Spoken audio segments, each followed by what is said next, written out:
नमस्कार मित्रांनो, फार्माविजनच्या online digital प्लॅटफॉर्मवर मी नवनाथ ढवळे तुम्हा सगळ्यांचं सहर्ष स्वागत करतो. मित्रांनो बघा, रिसेंटली जे यूपीएससीचं नोटिफिकेशन आलेलं आहे त्यामध्ये आपल्या फार्मा सेक्टरसाठी म्हणजे बी फार्मा असतील, एम फार्मा असेल यांच्यासाठी 186 जागा आलेल्या आहेत ऑल ओव्हर इंडिया. तर आजचं जे लेक्चर असणार आहे किंवा आजचा जो सेमिनार असणार आहे तुमच्यासाठी हे टोटली डीप तुम्हाला परीक्षा फॉर्म कसा भरायचा आहे, त्याचं क्वालिफिकेशन काय आहे, एक्झाम पॅटर्न काय असणार आहे, परीक्षा कशी घेतली जाईल आणि परीक्षा कधी होणार आहे या संदर्भात असणार आहे. आणि त्याचं प्रिपरेशन कसं केलं पाहिजे, परीक्षेचं प्रिपरेशन कसं केलं पाहिजे, म्हणजे ऑथेंटिक सोर्स कसे यूज करायचे आहेत, टू द पॉइंट रीडिंग कसं करायचं आहे. कारण सिलेबस बघायला गेलं तर खूप सारा असणार आहे, पण तुम्हाला त्यातून कोणत्या पॉइंटवर जास्त फोकस करायचं आहे, कोणत्या पॉइंटवर तुम्हाला कमी फोकस करायचं आहे हे तुम्हाला आजच्या लेक्चरमधून संपूर्णपणे समजणार आहे. बघा, यूपीएससीच्या 186 जागा आहेत, राईट. 186 जागा आहेत. त्या जागेपैकी यूआर साठी 55 जागा आहेत. ओके, यूआर म्हणजे ओपन, ज्यांना कोणत्याही प्रकारचं रिझर्वेशन नाहीये त्यांना 55 जागा आहेत. ईडब्ल्यूएस कॅन्डिडेट आहेत त्यांच्यासाठी 41 जागा आहेत, राईट. ओबीसी जे कॅन्डिडेट आहेत त्यांच्यासाठी 39 जागा असलेल्या दिसून येतात आहे. आता ईडब्ल्यूएस म्हणजे इकॉनॉमिक विकर सेक्शन, ज्यांना की भारत सरकारनं 10% रिझर्वेशन दिलेलं आहे, ते ज्यांच्याकडे हे सर्टिफिकेट आहे ती लोक याच्यामध्ये फॉर्म भरू शकतात आहे. ओबीसी म्हणजे कोण आहेत, सेंट्रल ओबीसी म्हणजे महाराष्ट्रातल्या सगळ्या ज्या जात्या आहेत, ओके, ज्यांना रिझर्वेशन आहे. फॉर एक्झाम्पल असेल एनटी असेल, फिजे एनटी असेल, NTA, BC, OBC, okay, SC BC, हे सगळे कशामध्ये येतील, सेंट्रल ओबीसी मध्ये येतील. त्याच्यानंतर जे आहेत ते एससी ला 35 जागा आहेत, एसटी साठी 16 जागा आहेत आणि पीडब्ल्यूडी कॅन्डिडेट आहेत त्यांच्यासाठी किती आहेत, 8 जागा आहेत. म्हणजे जागा जर बघायला गेलं तर खूप आहेत असं मला वाटतं. जे ओबीसी मध्ये आहेत त्यांनी सेंट्रल ओबीसी नावाचं सर्टिफिकेट काढायचं आहे. कोणतं काढायचं आहे, सेंट्रल ओबीसीचं कास्ट सर्टिफिकेट काढायचं आहे त्यांनी. Without central OBC caste certificate तुम्हाला फॉर्म भरता येणार नाहीये आणि ते लगेच मिळतं. तुमच्या नियर बाय जे काही तहसील असणार आहे त्या तहसीलमध्ये तुम्हाला डॉक्युमेंट सबमिट करावं लागतं. तुमचं caste certificate, non criminal, domicile, nationality, okay, आणि तुमचा एक शाळा सोडलेल्याचा दाखला असतो, तो तुम्ही जर जोडला तर तुम्हाला सेंट्रल ओबीसी सर्टिफिकेट मिळून जातं. कारण जर तुमच्याकडे सेंट्रल ओबीसी सर्टिफिकेट नसेल तर तुम्ही या सेंट्रलच्या ओबीसी जागेसाठी तुम्ही इलिजिबल नसणार आहात. ओके, तुम्ही डायरेक्टली कशासाठी इलिजिबल व्हाल, फक्त यूआर जागेसाठी. त्यामुळं तुमच्याकडे वेळ आहे अजून, तुम्हाला 4 ते 5 दिवसामध्ये सेंट्रल ओबीसी सर्टिफिकेट मिळतं. त्यामुळे नियरली जे काही तहसील ऑफिस असेल त्या तहसील ऑफिस मधून तुम्ही हे सर्टिफिकेट काढा आणि त्याच्यानंतरच तुम्ही काय करा, फॉर्म भरा. अदरवाईज मग तुम्हाला यूआर मधून फॉर्म भरावा लागेल. म्हणजे जे काय ओपनच्या जागा आहेत, ओके, ते तुम्हाला फॉर्म भरता येईल. जर तुमच्याकडे सर्टिफिकेट असेल तर 55 + 39 एवढ्या जागेसाठी तुम्ही काय होता, इलिजिबल होता. त्यामुळे हे सर्टिफिकेट तुम्हाला काय करायचं आहे, मोस्ट ऑफ द कॅन्डिडेटनं काढायचं आहे असं मला वाटतं. तुम्ही जर या परीक्षेसाठी जर एज लिमिट जर बघितलं, ओके, तर बघा एज लिमिट आपल्याला दिसून येते की 30 इयर हे यूआर साठी आहे. म्हणजे ओपन कॅन्डिडेट, एनी कॅन्डिडेट की ज्यांचं वय 30 वर्ष आहे, मेल असेल फिमेल असेल, त्यांच्यासाठी हे 30 वर्षाचं एज लिमिट असलेलं दिसून येत आहे. ओके, त्यानंतर ईडब्ल्यूएस कॅन्डिडेट आहेत त्यांच्यासाठी सुद्धा 30 वर्षाचं एज लिमिट असणार आहे. ओके, ओबीसी जे कॅन्डिडेट आहेत, ओबीसी कॅन्डिडेट साठी 33 वर्षाचं एज लिमिट आहे. पण हे 33 वर्षाचं एज लिमिटचा तुम्हाला फायदा घ्यायचा असेल तर तुमच्याकडे सेंट्रल ओबीसी सर्टिफिकेट पाहिजे. काय पाहिजे, तुमच्याकडे सेंट्रल ओबीसीचं सर्टिफिकेट पाहिजे. विदाउट सेंट्रल ओबीसी सर्टिफिकेट तुम्हाला हे 33 वर्षापर्यंत जे एज लिमिट आहे ते तुम्हाला मिळणार नाहीये. अदरवाईज तुम्हाला काय करावं लागेल, या एज लिमिट मध्ये जर असाल तुम्ही तर तुम्हाला इथं फॉर्म भरता येईल. ओके, त्यानंतर जे एससी कॅन्डिडेट आहेत त्यांच्यासाठी 35 वर्ष एज लिमिट आहे. त्यांच्यासाठी असं सेपरेट कुठलंही सेंट्रलचं डॉक्युमेंट नाहीये. जे स्टेटला रिझर्वेशन आहे तेच त्यांच्याकडे जे स्टेटचं कास्ट सर्टिफिकेट असेल त्याच्यावर ते फॉर्म भरू शकतात. एसटी साठी 35 वर्षाचं रिझर्वेशन आहे, ते पण काय करू शकतात, जे स्टेट मध्ये आहे त्याच्यावरच ते काय करू शकतात, फॉर्म भरू शकतात. म्हणजेच ज्यांचं वय आज दिनांकापर्यंत 35 वर्ष आहेत ते एससी आणि एसटी कॅन्डिडेट यूपीएससी साठी ट्राय करू शकताय. यूआर वाले 30 साठी करू शकतात. ईडब्ल्यूएस वाले 30 आहे. ओबीसी वाले किती आहेत, 33 वर्षापर्यंत काय करू शकतात आहे, ट्राय करू शकतात आहे. आता जे PWD कॅन्डिडेट असणार आहेत ओके, त्यांच्यासाठी 10 वर्ष रिलॅक्सेशन असणार आहे. ओके, म्हणजे ज्या त्या कॅटेगरी मधला जो काय PWD कॅन्डिडेट असेल, समजा फॉर एक्झाम्पल SC कॅटेगरी मधला जर PWD कॅन्डिडेट असेल तर तो वयाच्या 45 वर्षापर्यंत ट्राय करू शकतो. ST मधला असेल तरी तो 45 वर्षापर्यंत ट्राय करू शकतो.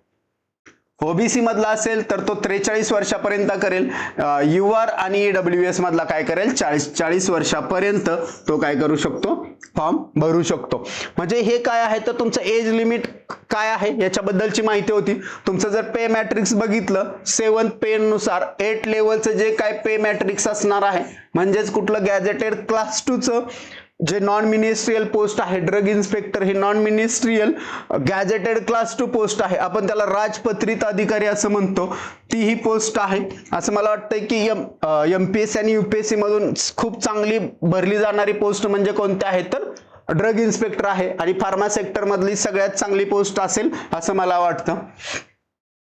त्यांचं जर एज्युकेशन क्वालिफिकेशन बघितलं, DI साठी जर एज्युकेशन क्वालिफिकेशन बघितलं तर प्लेन एज्युकेशन आहे. ज्यांचं फार्मसी कंप्लीट झालेलं आहे, B फार्मसी असेल, M फार्मसी असेल, हे सगळे कॅन्डिडेट काय करू शकतात आहे, हा तुम्ही फॉर्म भरू शकता. ओनली काय आहे, ग्रॅज्युएशन पाहिजे तुमच्याकडं. B फार्म असेल तरी चालेल, ओके, M फार्म असेल तरी चालतंय, राईट. म्हणजे B फार्म, M फार्म या हे जे काय कोण कॅन्डिडेट असणार आहेत हे सगळे काय करतात आहे, याच्यामध्ये फॉर्म भरू शकतात आहे. ओके, याच्यामध्ये तुम्हाला कोणत्याही प्रकारचा एक्सपिरियन्स लागणार नाही. ओके, कोणत्याही प्रकारचा एक्सपिरियन्स नाही, लक्षात ठेवा. UPSC ने एक्सपिरियन्स काढून टाकलेला आहे. त्यामुळे any candidate just pass out झाला असेल B pharm, okay, M pharm असेल किंवा तुमच्याकडे कुठल्याही प्रकारचा एक्सपिरियन्स नसेल, तुम्ही मेडिकल स्टोअरवर काम करत असाल किंवा मेडिकल रिप्रेझेंटेटिव्ह म्हणून काम करत असाल, ओके, किंवा एखादा मॅन्युफॅक्चरिंग बेसमध्ये काम करत असाल, तरी तुम्ही सगळे काय आहात, तुम्ही इलिजिबल आहात. फक्त ग्रॅज्युएशन पाहिजे तुमच्याकडे. फार्मा सेक्टर मधलं ग्रॅज्युएशन असणं गरजेचं आहे. याच्या व्यतिरिक्त तुम्हाला एक्स्ट्रा काही लागणार नाही. हे ड्युटीज रिस्पॉन्सिबिलिटीज काही गरजेच्या नाहीत. तुमचा जर ज्यावेळेस तुम्ही पास होता त्यावेळेस तुमचा प्रोबेशन पिरियड हा 2 वर्षाचा असतो. सगळ्या गॅजेटेड ऑफिसर साठी सेमच राहतो प्रोबेशन पिरियड, याच्यामध्ये काय बदल होत नाहीये, राईट. त्याच्यानंतर महत्वाचा जो पार्ट आहे तो स्कीम ऑफ टेस्ट, म्हणजे परीक्षा कशी होणार आहे नक्की. ओके, परीक्षा होणार आहे कशी नक्की, तर परीक्षा जी होणार आहे ती तुमची कशी असणार आहे, पेपर हा टोटल इंग्लिश मध्ये असणार आहे आणि हा पेपर तुमचा ऑब्जेक्टिव्ह टाइप आहे. कसा पेपर आहे, ऑब्जेक्टिव्ह टाइप, म्हणजे MCQ टाइप पेपर आहे. ओके, MCQ टाइप म्हटल्यानंतर तुम्हाला माहितच आहे, एक प्रश्न आणि त्याचे 4 ऑप्शन. ओके, त्यातला तुम्हाला जो करेक्ट ऑप्शन वाटतोय तो काय करायचा आहे, तुम्हाला टिक करायचा आहे. अशा पद्धतीने तुमची MCQ बेस पेपर असणार आहे. त्यामध्ये तुम्हाला 150 क्वेश्चन असणार आहेत. किती प्रश्न असणार आहेत, 150 प्रश्न असणार आहेत. एक प्रश्न 2 मार्क्सला, म्हणजे टोटल किती मार्काची परीक्षा झाली तुमची, 300 मार्काची परीक्षा झाली. 150 प्रश्न 300 मार्क्स, म्हणजे एक प्रश्न 2 मार्क्सला असणार आहे आणि याला जे टाइम लिमिट आहे 150 प्रश्न सोडवण्यासाठी त्याच्यासाठी आहे 2 तास. किती टाइम लिमिट आहे, 2 तास. म्हणजे 120 मिनिटांमध्ये तुम्हाला काय करायचे आहेत, 150 प्रश्न सोडवायचे आहेत. 2 मिनिटांमध्ये 150 प्रश्न आरामात सुटतात, कारण याच्यामध्ये रिझनिंगचा पार्ट नाहीये, कुठला मॅथ्सचा पार्ट नाहीये. टोटली सिलेबस जर बघायला गेलं तर 150 पैकी 140 प्रश्न, 150 पैकी 140 प्रश्न हे तुमच्या फार्मा सेक्टरवर डिपेंड आहेत. म्हणजे फार्मसी जे तुमच्याकडे काय जे नॉलेज असणार आहे त्याच्यावर डिपेंड आहेत. आणि उरलेले 10 प्रश्न आहेत त्यामध्ये 5 प्रश्न इंग्लिशवर येतात आहे.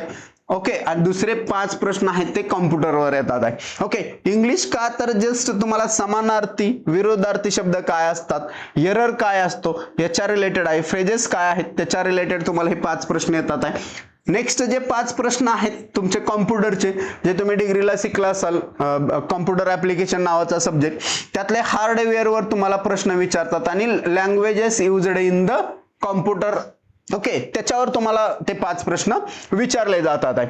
म्हणजे तुम्ही जर स्कीम ऑफ एक्झामिनेशन बघितलं तर त्यामध्ये तुम्हाला 150 प्रश्न दिसतात आहे. त्याच्यामध्ये 300 मार्क, एक प्रश्न 2 मार्काला आहे. ह्याला निगेटिव्ह मार्किंग जर बघायला गेलं 1:3 आहे. काय आहे, 1:3. म्हणजे ज्यावेळेस तुमचे 3 प्रश्न चुकणार आहेत त्यावेळेस तुमचा 1 बरोबर कट होणार आहे. म्हणजेच फॉर एक्झाम्पल काय झालं, एखाद्या कॅन्डिडेटनं जर 150 प्रश्न सोडवलेले असतील, काय म्हटलं 150 प्रश्न सोडवलेले असतील, त्यातले समजा त्याचे 120 जर प्रश्न बरोबर आले आणि 30 प्रश्न जर चुकले, काय म्हटलं 120 बरोबर आले, 30 प्रश्न जर चुकले असतील त्याचे, तर यावेळेस काय केलं जातं, 30 ला तुमच्या 3 ने डिवाइड केलं जातं. 3 एके 3, 3 10 30, म्हणजे किती आलेलं आहे 10. मग ह्या 120 मधून 10 बीट आहेत ते वजा केले जातात, म्हणजे तुमचा फायनल स्कोर येतो 110 प्रश्न बरोबर. आणि याला 2 न ज्यावेळेस तुम्ही गुणता त्यावेळेस तुमचा स्कोर येतो 220. अशा पद्धतीची ही निगेटिव्ह मार्किंग आहे. म्हणजे ज्यावेळेस तुमचे 3 प्रश्न चुकणार आहेत, राईट, 3 प्रश्न चुकणार आहेत त्यावेळेस तुमचा एक प्रश्न कमी होणार आहे. ओके, 3 प्रश्न चुकणार आहेत त्यावेळेस बरोबर मधला एक प्रश्न काय होणार आहे, कमी होणार आहे. अशा पद्धतीची या एक्झाम साठी काय असणार आहे, निगेटिव्ह मार्किंग असणार आहे. ओके, नेक्स्ट जो पार्ट येतो तो तुमच्या सिलेबसचा.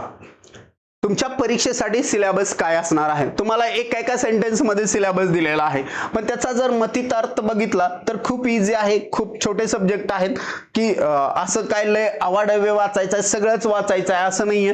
तुम्हाला त्या सब्जेक्ट मधला पॉइंट आणि क्रक्स कळाले पाहिजेत. सध्या मार्केटमध्ये की बाबा काय आहे, तुम्ही ड्रग इन्स्पेक्टर म्हणून काम करत असताना तुम्हाला कोणत्या गोष्टींवर फोकस करावा लागतो, त्या गोष्टी याच्यामध्ये तुम्हाला सांगितलेल्या आहेत चांगल्या पद्धतीनं. जर बघा याच्यामध्ये काय सांगितलेलं आहे, basic knowledge of pharmaceutical chemistry, okay, chemistry of drug, their uses and pharmacological and toxicological effect of the drug. त्यांनी एकाच लाईन मध्ये तुम्हाला 2 सब्जेक्ट कव्हर केलेला आहे, मेडिसिनल केमिस्ट्री प्लस तुमचं फार्मॅकोलॉजी. काय केलेलं आहे, मेडिसिनल केमिस्ट्री प्लस फार्मॅकोलॉजी हे 2 सब्जेक्ट काय केलेले आहेत, एकत्र केलेले आहेत. मेडिसिनल केमिस्ट्री मध्ये तुम्हाला महत्त्वाचं काय आहे तर सार ऑफ ड्रग. केमिस्ट्री म्हणजेच काय आहे, त्या ड्रगचा सार काय आहे, आणि बाकीचे जे पॉइंट आहेत त्याचे युजेस असतील, ऍडव्हर्स इफेक्ट असतील, राईट, फार्मॅकोलॉजिकल ऍक्शन असेल, ते कशामधून येणार आहे, तुमच्या फार्मॅकोलॉजी मधून येणार आहे. म्हणजे तुम्हाला काय करायचं आहे, उगाच पूर्ण मेडिसिनल केमिस्ट्री सब्जेक्ट आहे तो तुम्हाला अजिबात वाचायचा नाहीये. ओके, प्रत्येक कॅटेगरीमध्ये एकाच ड्रगचा सार असतो, सगळ्या ड्रगचा सार करायची गरज नाही तुम्हाला. त्या आपण मेन कॅटेगरी ज्या आपण तुम्हाला डायरेक्ट केमिकली स्ट्रक्चर तिथं दिसून येतं, ओके, अशाच ड्रगचं तुम्हाला काय करायचं असतो, सार करायचा असतो. ऑल ओव्हर केमिस्ट्रीमध्ये जर आपण सार काढले तर हार्डली 30 ते 40 सार त्यामध्ये असतील असं मला वाटते. म्हणजे एकदम मिनिमम अभ्यास आहे केमिस्ट्रीचा. उगाच त्याचा बाव करून पूर्ण मेडिसिनल केमिस्ट्री वाचू नका, डॉंकी वर्क करू नका. इथं तुम्हाला फोकस करायचा आहे फार्मॅकोलॉजीवर. ओके, त्यातलं पण जर तुम्ही बघितलं CVS आहे, CNS आहे, राईट, त्याच्यानंतर तुमचे मेन जनरल फार्मॅकोलॉजी जे काय आहे त्याच्या रिलेटेड तुम्हाला माहित असलं पाहिजे. त्यानंतर वॅक्सिन सेरा जो काय पार्ट आहे ते बघायचं आहे तुम्हाला. ड्रग ऍक्टिंग ऑन, तुम्ही जर बघायला गेलं ANS वर जे काय बेसिक क्लासिफिकेशन असणार आहे ते तुम्हाला याच्यावर फोकस करायचं आहे. म्हणजे तुम्ही जर फोकस बघायला गेला UPSCचा तर तुम्हाला ह्या 2-3 चॅप्टर वरच फोकस असलेला दिसून येतो. ह्याच्यापेक्षा जास्त वेगळे चॅप्टर पूर्ण केडी करायचं आहे असा काही तुमचा गैरसमज आहे तो काढून टाका. तुम्हाला महत्त्वाचं म्हणजे काय करायचं आहे आणि काय सोडायचं आहे हे तुम्हाला माहित असणं गरजेचं आहे.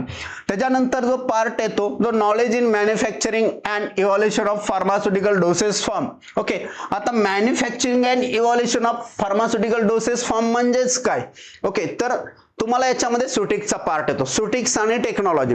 सुटिक्स म्हणजे फक्त डोसेस फॉर्मचा स्टडी न करता की आता फॉर एक्झाम्पल टॅबलेट असेल तर टॅबलेट फक्त फॉर्म्युलेशन न बघता त्याचं इव्हॉल्युशन पण काय आहे, टेक्निकल पॅरामीटर्स काय आहेत, कुठल्या मशीन्स त्यामध्ये यूज केल्या जातात मॅन्युफॅक्चरिंगसाठी, त्या रिलेटेडचा डेटा आहे तो तुम्हाला इथं कंप्लीट करायचा आहे. म्हणजे जे मेनली तुमचे 5 डोसेस फॉर्म आहेत, टॅबलेट असेल, कॅप्सूल असेल, सस्पेन्शन, इमल्शन, सोल्युशन असेल, या रिलेटेड जो काय डेटा आहे तो तुम्हाला इथं माहित असलं पाहिजे. आणि बाकीच्या डोसेस फॉर्मच्या तुम्हाला डेफिनेशन माहित असलं पाहिजे.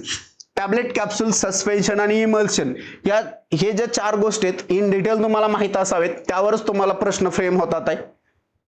त्याच्यानंतर जर बघायला गेलं की knowledge in analysis of drug formulation and active pharmaceutical ingredients, म्हणजे इथं तुमचा जो पार्ट आहे फार्मास्युटिकल अनालिसिस म्हणतो आपण त्याला. ओके, त्या अनालिसिस रिलेटेड जे काही इन्स्ट्रुमेंट आहेत तुमचे, फॉर एक्झाम्पल तुमचं UV आहे, IR आहे, HPLC आहे, LCMS आहे, हे जे काही इन्स्ट्रुमेंट आहेत त्याचा यूज कसा फार्मास्युटिकल इंडस्ट्रीमध्ये केला जातो अनालिसिससाठी, त्यावर तुम्हाला काय करायचं आहे, स्टडी करायचं आहे. उगाच सगळं घेऊन बसायचं नाही, त्याचं प्रिन्सिपल काय आहे ते तुम्हाला माहित असलं पाहिजे, इन्स्ट्रुमेंटेशन काय आहे ते माहित असलं पाहिजे. मग त्या इन्स्ट्रुमेंटेशन मध्ये फॉर एक्झाम्पल एखादं वैशिष्ट्य असतं की UV लॅम्प कुठला यूज केला जातो, त्यांची नावं कुठले आहेत बाबा, IR लॅम्प कोणता आहे, ते कुठले आहेत, ते तुम्हाला माहित असणं गरजेचं आहे. UV मध्ये कोणती वेवलेंथ यूज केली जाते, IR मध्ये कोणती केली जाते, ते इथं तुम्हाला शिकायचं आहे. त्याच्यानंतर आहे procedure involved in collection of blood and preparation of its component. Okay, इथं तुम्हाला 2 चॅप्टरचा अभ्यास करायचा आहे. तुम्हाला ब्लड पण माहित असलं पाहिजे, ब्लडची टोटली फिजिओलॉजी माहित असणं गरजेचं आहे. What is mean by blood, okay, त्याचे ब्लडचे कंपोनंट कोणते कोणते असतात, त्याचं आपण म्हणतो की सिंथेसिस कसं आहे ब्लडचं, आणि त्याच्यापासून मिळणारे ब्लड प्रोडक्ट काय आहेत. मग ब्लड प्रोडक्ट काय आहेत हे तुम्हाला डायरेक्टली कुठं नाही भेटणार आहे, तर याच्यासाठी काय आहे, तुम्हाला ब्लड बँक हा नावाचा टॉपिक वाचावा लागतो. कारण त्याचे जे प्रोडक्ट, ब्लड पासून जे काय वेगवेगळे प्रोडक्ट्स तयार केले जातात, ओके, त्याला काय म्हटलेलं आहे, म्हणजे त्याच्या रिलेटेड डेटा काय कुठे मिळतो आपल्याला, ब्लड बँकेमध्ये डेटा मिळून जातो. जर तुम्ही पीजेचं बुक बघितलं असेल, शेड्यूल F मध्ये जर गेला तर तुम्हाला हे सगळे प्रोडक्ट मिळतात. किंवा इंडियन फार्माकोपिया आहे, ओके, त्या इंडियन फार्माकोपियामध्ये ब्लड रिलेटेड सगळे प्रोडक्ट आहेत, ते तुम्हाला होल ब्लड काय असतं, ओके, प्लाझ्मा काय असतो, स्टोरेज कंडिशन काय आहेत, कुठल्या बॅग मध्ये कोणतं ड्रग, कोणत्या बॅग मध्ये कुठला ब्लड प्रोडक्ट ठेवला जातो, त्याचा लाईफ स्पॅन काय आहे ते तुम्हाला बघायचं आहे. आणि त्याच्यावरच तुम्हाला रिपीटेडली प्रश्न आलेले दिसून येतात आहे. त्याच्यानंतर आहे procedure involved in production of vaccine, sera आणि बायोटेक प्रोडक्ट. ओके, म्हणजे हे तुम्ही फार्मॅकोलॉजी मध्ये पण कव्हर करू शकता, आणि RDNA टेक्नॉलॉजी आहे त्यामध्ये पण तुम्हाला हा पॉइंट काय होतो, कव्हर होतो. हे तुम्हाला माहित असणं गरजेचं आहे. म्हणजे RDNA टेक्नॉलॉजी जर तुम्ही इथं कंप्लीट केली तर मला वाटत नाही की दुसरं तुम्हाला काय करायची गरज आहे. म्हणजे बायोकेमिस्ट्रीचा जर पार्ट बघितला तर याच्यावरच तुम्हाला प्रश्न विचारलेले दिसून येतात आहे, त्याच्या बाहेरचा काय प्रश्न विचारलेला दिसत नाहीये. त्यानंतर आहे तुमचं good manufacturing practices in manufacturing activity. Okay, म्हणजे तुम्हाला GNP माहित असली पाहिजे. म्हणजे ज्यावेळेस तुम्ही सुटिकचा अभ्यास करता, टॅबलेट असेल, कॅप्सूल असेल, पॅरेंटल डोसेस फॉर्म असतील, त्यामध्ये तुम्हाला GNP कशी वापरलं, कुठल्या ग्रेडची इयर असते, हेपा फिल्टर काय असतो, ओके, त्याची इफिशियन्सी कशी आहे, या रिलेटेडच्या ज्या काही गोष्टी आहेत त्या तुमच्या गुड मॅन्युफॅक्चरिंग प्रॅक्टिसेस मध्ये असलेल्या दिसून येतात आहे. म्हणजे हा पण काय एवढा मोठा पॉईंट नाही, 4-5 पेजेस मध्ये तुमचा पॉईंट कव्हर होऊन जातो.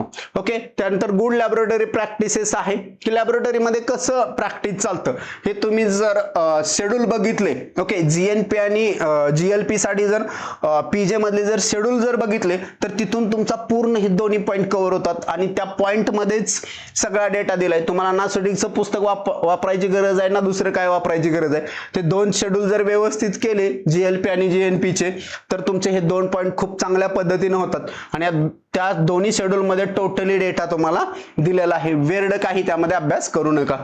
त्यानंतर आहे गुड क्लिनिकल प्रॅक्टिसेस. ओके, की जे तुम्ही न्यू ड्रग डेव्हलपमेंट बघता फार्मॅकोलॉजी मध्ये, ओके, त्या रिलेटेड तुम्हाला हा पॉइंट करायचा आहे. क्लिनिकल ट्रायल्स वगैरे आहेत त्या रिलेटेड तुम्हाला हा माहिती असणं गरजेचं आहे. क्लिनिकल प्रॅक्टिस कसं चालतं बाबा, राईट. त्यानंतर आहे तुमचं नॉलेज ऑफ इन्व्हेस्टिगेशनल स्किल. आता हा तुमच्या ड्युटीज आणि रिस्पॉन्सिबिलिटीज रिलेटेड पॉइंट आहे, आणि हा जनरल पॉइंट आहे. काय आहे हा जनरल पॉइंट आहे की इन्व्हेस्टिगेशनल स्किल काय. ज्यावेळेस तुम्ही ड्रग इन्स्पेक्टर होणार आहात, ओके, त्यावेळेस तुम्ही काय करणार आहात, एखाद्या मेडिकल स्टोअर असेल किंवा मॅन्युफॅक्चरिंग प्रीमायसेस असणार आहे, त्या मॅन्युफॅक्चरिंग प्रीमायसेसला किंवा त्या ड्रग स्टोअरला ज्यावेळेस तुम्ही व्हिजिट करणार आहात, तुम्ही तुमचे कोणते स्किल असावेत की तुम्ही त्यांच्या काय करचाल, चुकान शोधून काढचाल. फॉर एक्झाम्पल बाबा H शेड्यूल काय आहे, H1 काय आहे, त्यांनी प्रॉपर मेंटेन रेकॉर्ड ठेवलेला आहे काय, ओके, तो डेटा कसा सर्च करायचा त्या रिलेटेडचं हे स्किल आहे. जनरल प्रश्न याचा अभ्यास करायची गरज नाही. ओके, तुम्हाला याच्याबद्दल इन्फॉर्मेशन पाहिजे असेल तर DNC ऍक्ट मध्ये जर तुम्ही बघायला गेला, आपल्या ड्रग इन्स्पेक्टरच्या ज्या ड्युटीज अँड रिस्पॉन्सिबिलिटी पॉवर म्हणतो आपण त्याला, तुम्हाला सेक्शन 22 मध्ये मिळून जाईल, 28-27 मध्ये मिळून जाईल. सेक्शन तुम्हाला 21 मध्ये पण याचा डेटा मिळून जातो.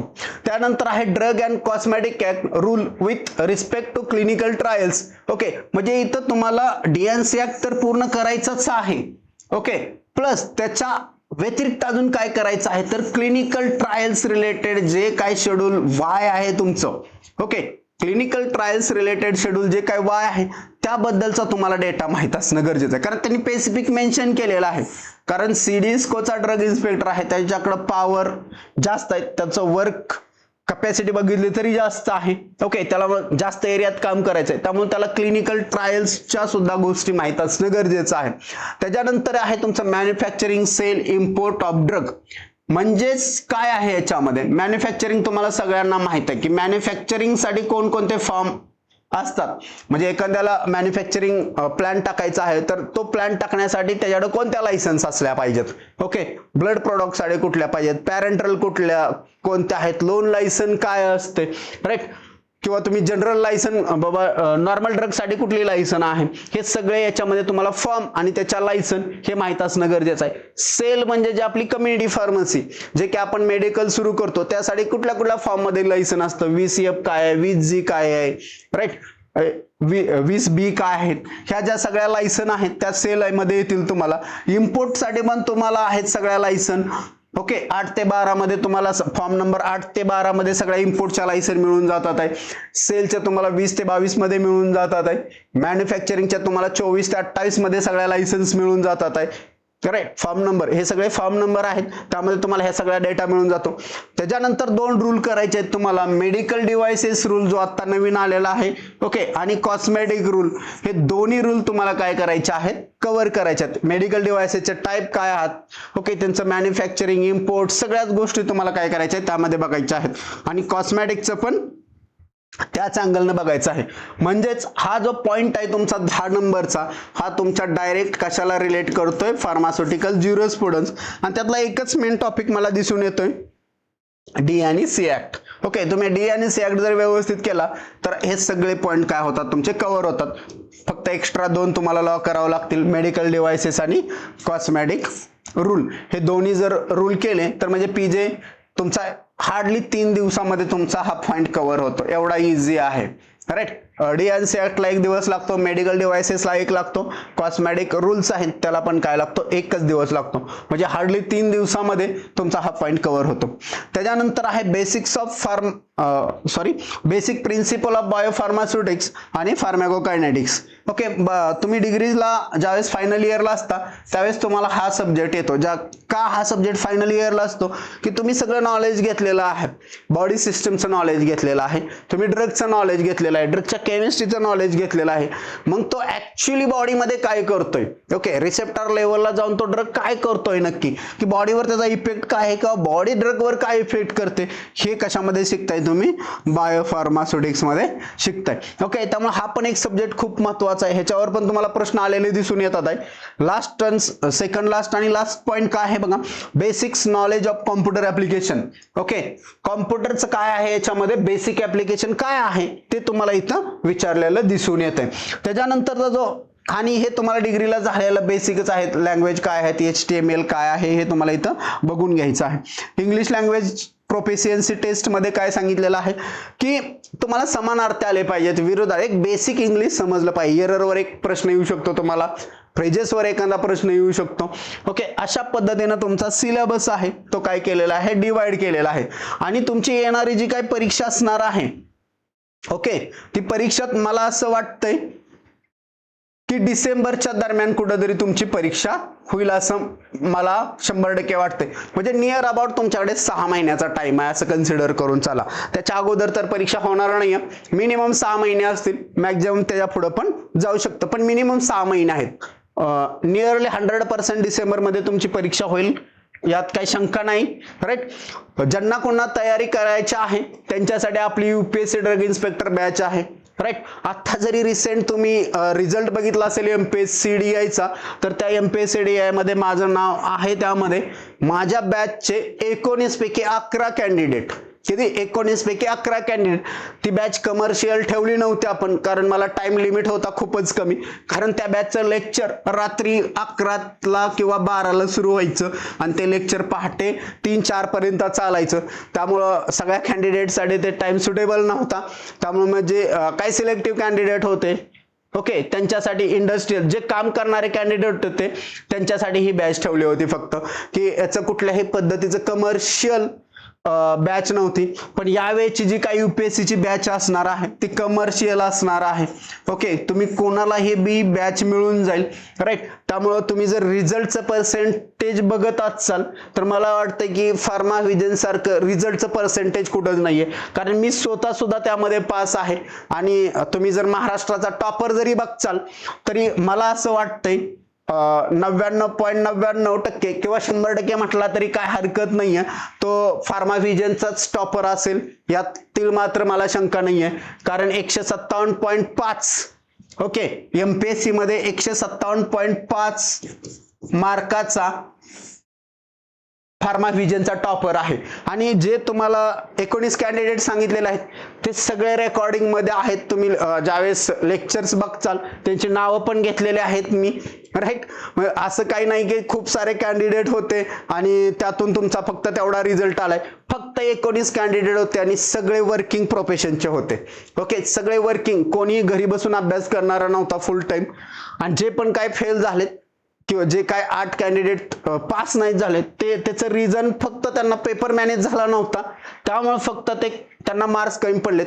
उद्या जरी त्यांना परीक्षेला बसवलं तरी त्यांना पूर्ण सिलेबस बाय हार्ट आहे, राईट.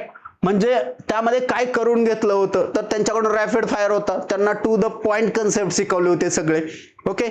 म्हणजे अशी कुठलीच शंका नव्हती, त्यांना टॉपिक वाईज क्वेश्चन दिले होते आणि हे सगळं 75 दिवसामध्ये कंप्लीट केलं होतं. किती दिवसामध्ये कंप्लीट केलं होतं? 75. त्याचं टाइम टेबल पण आहे, मी तुम्हाला टाइम टेबल ग्रुपला शेअर करेन, तुम्ही बघू शकता. आपली शिकवण्याची पद्धत आणि अभ्यास करण्याची पद्धत खूप डिफरंट आहे, ओके. उगच अभ्यास करायचा आहे म्हणून करत नाहीये आपण, टाइम बाउंड अभ्यास करतो. त्यासाठी प्रॉपर शेड्यूल राहतं की अभ्यास कसा करायचा आहे.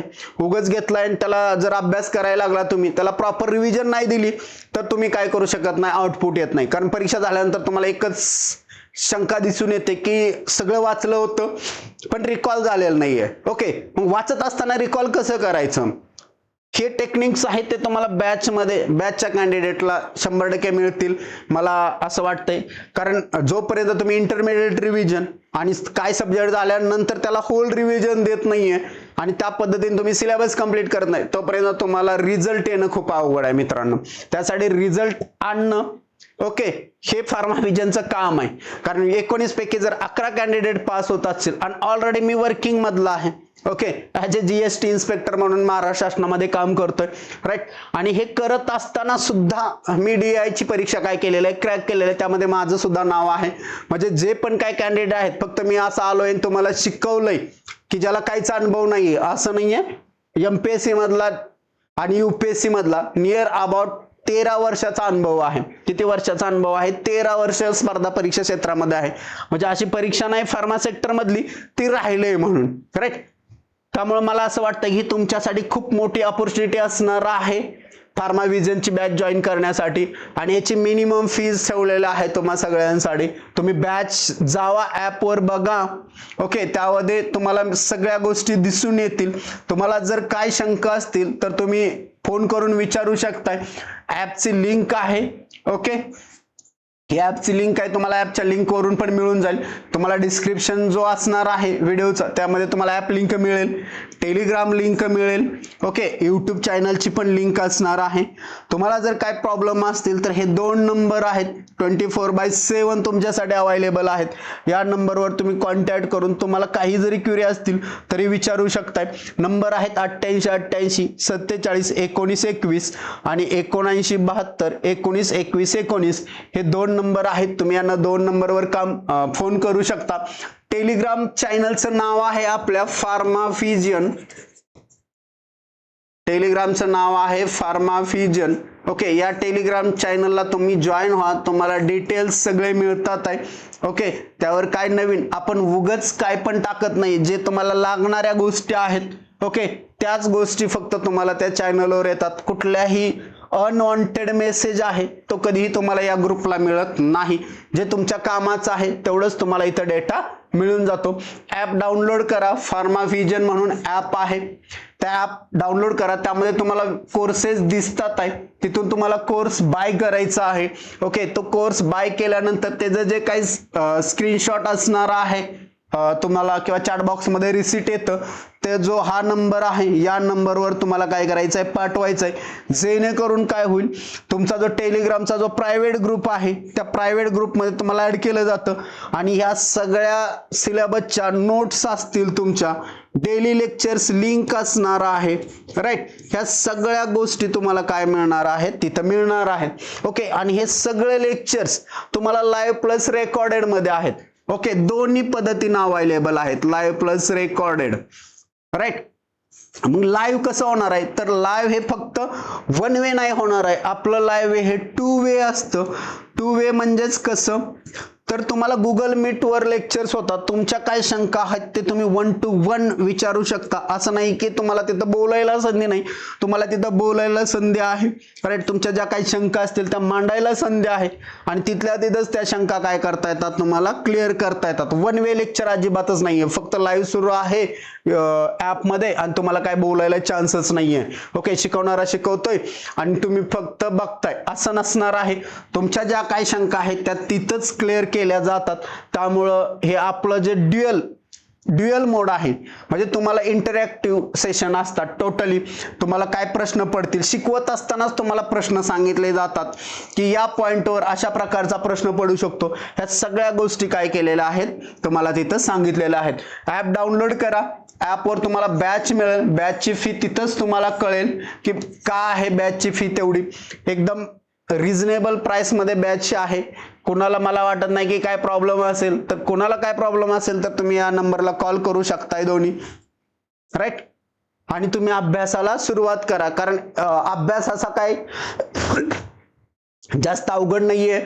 एमपीएससीचा जर अभ्यास 75 दिवसात होत असेल तर एमपीएससी पेक्षा यूपीएससीचा अभ्यासक्रम खूपच कमी आहे. आणि एमपीएससी पेक्षा यूपीएससी स्ट्रेट फॉरवर्ड प्रश्न विचारते, पॉइंटला धरून प्रश्न विचारते, पॉइंटच्या बाहेर जात नाही. तुम्हाला काय आकलन झालेलं आहे त्या आकलन बेसिसवर यूपीएससीचे काय असतात आहे प्रश्न असणार आहेत. ओके, आणि यूपीएससीला तुम्हाला खूप आता जे झालेले काय ड्रग इन्स्पेक्टर असणार आहेत त्यांचे पण तुम्हाला लेक्चर्स मिळतील. ओके, तुम्हाला खोटं वाटत असेल तर तुम्हाला फक्त इंटरव्ह्यू द्या या लोकांच्या, त्या सगळ्यांचे तुम्हाला नाव आणि त्यांचा नंबर हा तुम्हाला आपल्या टेलिग्राम ग्रुपला मिळून जाईल. तुम्ही एनी टाइम त्यांना फोन करा की तुम्ही कसे शिकला आणि कसं शिकवलं, किंवा महाराष्ट्रात कुठं जाऊन तुम्हाला क्लास लावला पाहिजे ते लोक तुम्हाला सांगतील. आणि मला वाटते, कारण त्यासाठी तर मी स्क्रीनशॉट तुम्हाला टाकलेले आहेत ग्रुपला, पण तुम्ही ते बघून घ्या की कळेल त्यावरून की याच्यामध्ये तुम्हाला कुठल्याही प्रकारचा मिसगाईड केलं जात नाहीये. तुम्हाला प्रॉपर टू द पॉइंट शिकवलं जातं आणि त्याच पद्धतीनं तुम्हाला ही पण बॅच असणार आहे यूपीएससीची, ही त्याच पद्धतीनं होणार आहे. ओके, मला वाटतं की तुमच्या सगळ्या शंकांचं निरसन झालं असेल. हे फार्माव्हिजनचं ऍप आहे, गुगल प्ले स्टोअरला जावा, हा लोगो असेल ऍपचा, ते डाउनलोड करा.